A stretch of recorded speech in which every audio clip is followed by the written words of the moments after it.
Hello there. Hello again. Good to see you. Hopefully, you enjoyed the Sunday afternoon that you had yesterday. It's certainly nice and bright, and hope you took the benefit of it.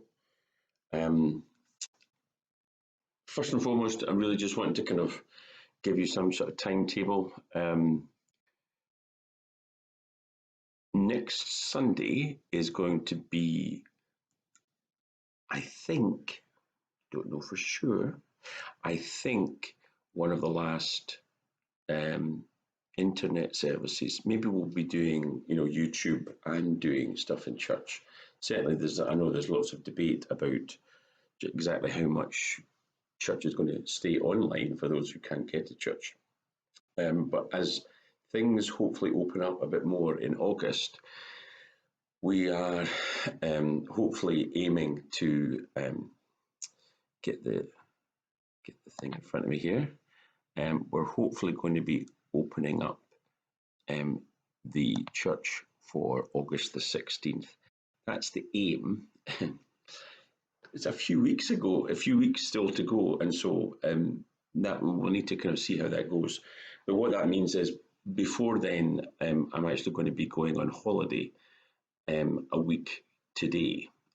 So I think this week is going to be the last week of the thoughts for the day.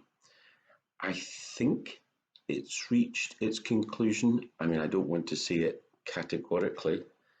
If there rises up a huge swelling of numbers and people clamour for it, there, but I think it's done what it's supposed to do, and so it is probably kind of because of that kind of in some fashion trying to round it off and sort of close it off. I've got this. This is, as it says, is a book by John Lennox. He is emeritus professor of mathematics at Oxford. He's probably best known actually as a Christian apologist. So he debates with folks like Richard Dawkins and Christopher Hitchens. When he was still alive, and Peter Singer and various other luminaries from the atheistic world. And he this book is, I think it's £2.99. It's really, as you can see, I would say pamphlet, maybe not a book. But I wanted to kind of pick out some stuff just through this week, because what he's doing is kind of a kind of comprehensive view and what we're supposed to take from it. And one of the things that just struck me, because I'd never really thought about it before, he addresses the assertion off the back of this: how can people believe in a loving God? As in, there would appear to be something like 500,000 and more who are going to die around the world. There's millions of people around the planet who are infected. This amount of, and that's just the disease itself, but the disease then has this effect on the economy and mental health and increasing poverty, and children don't get to school and they don't get educated and they're held back. It's just, Christians are a bit insulting in that situation to actually talk about, a loving God. The fact is simple. This is an act of God. It's a virus, for crying out loud. It's, human beings had nothing to do with it. I realise, one or two folks have made the accusation that it was developed in some laboratory in China, but basically, this is just like an earthquake or a tornado. This is God's fault. And he quotes, this guy's not a Christian as far as I know, sorry, John Lennox is, but he quotes the director of the Zoological Society of London, a guy called Dominic Germy. I'm not sure, might be French. Anyway, the point is he's talking about the origins of this particular virus and why it came about. He's speaking about the origins in China. Animals in these markets are taken from the wild, brought together from various places, and transported over large distances and crammed together into cages. This is him describing what's referred to normally in China as wet markets, where all these animals are brought together and sold. By this stage, they are stressed and immunosuppressed, and so secrete whatever pathogens they have in them, while they're being increasingly vulnerable to infections that might not naturally encounter. People who are in intimate contact with the bodily fluids of slaughtered animals are therefore also exposed to novel pathogens, creating the ideal environment for new diseases to emerge.